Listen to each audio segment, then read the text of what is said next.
आजकल हमारे घरों में अतिथियों का बहुत बड़ा अनादर होता है,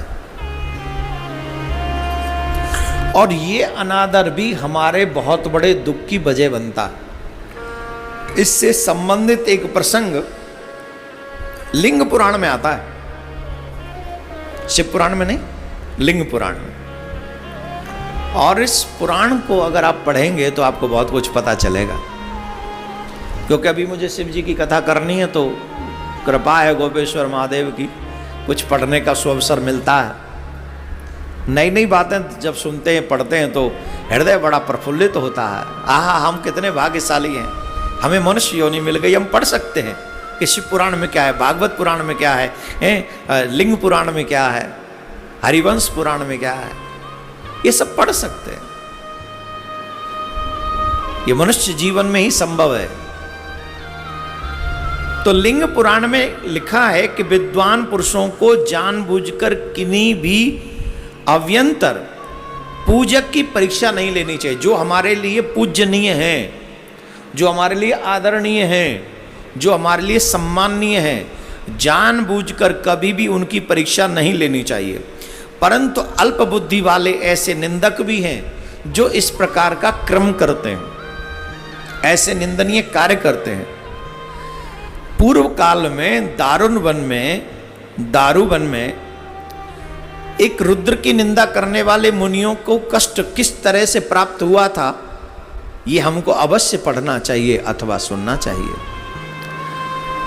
तब वहां सनत कुमार जी ने बोले, हे प्रभु, प्राचीन काल में दारुवन में तपस्या भक्ति भाव आत्म वाले उन वनवासी मुनियों के साथ जो कुछ घटित हुआ, उसे इस समय आपसे सुनना चाहता हूं।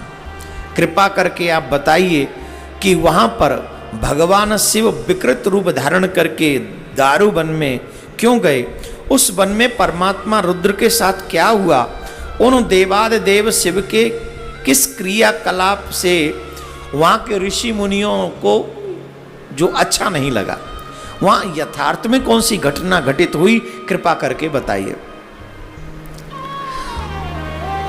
वहां पर नंदकेश्वर इस बात को सुना रहे हैं सनत कुमार को। सूत जी कहते हैं, ऋषिगणों, उन सनत कुमार का यह वचन सुनकर श्रुति सार वेदों में वरिष्ठ शिलाद पुत्र भगवान नंदकेश्वर कुछ हंसते हुए मुस्कुराते हुए सनत कुमार से कहने लगे, एक बार घने देव दारुवन में देवादिदेव रुद्र की प्रसन्नता के लिए अपने स्त्री पुरुषों को लेकर कुछ संत मुनि ऋषि मुनि इत्यादि ब्राह्मण वहां पर पंचाग्नि सेवन करते हुए मुनिगण कठोर तप कर रहे थे। तो मुनिगण जब कठोर तप कर रहे थे तो भगवान शिव ने देखा कि चलो भजन की माला लेके तो सब बैठ जाते हैं, लेकिन ये अच्छा भजन कर रहा है कि नहीं, कठिन तपस्या करने का तो ठीक है, लेकिन वो मन से कर रहा है कि नहीं। अब एग्ज़ाम में जब बच्चे, आजकल 12th वाले बच्चे बड़े खुशी मना रहे होंगे कि एग्ज़ाम रद्द हो गया, पास हो गए हैं, लेकिन मेरे लिए ये खुशी की बात नहीं है, दुख की बात है। सुरक्षित रहें इसके लिए तो प्रार्थना हम कर ही रहे हैं, लेकिन परीक्षाओं से डरना नहीं चाहिए, परीक्षा देनी चाहिए। परीक्षा दोगे तो पता चलेगा कि तुम्हारा स्किल क्या है।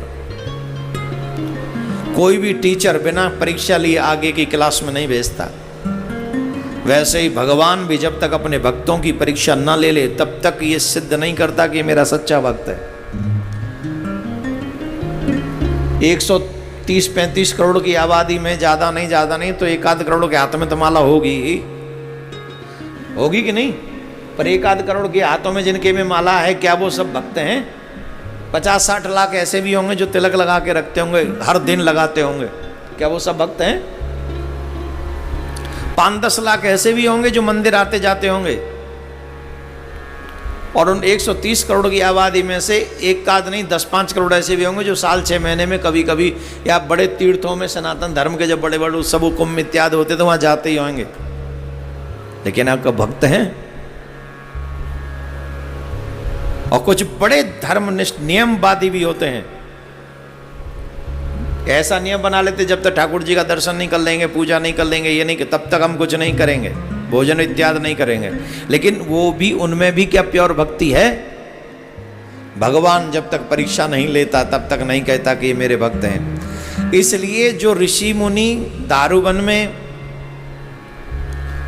तप कर रहे थे अपनी स्त्री और अपने बच्चों के साथ में, पंचाग्नि तप रहे थे,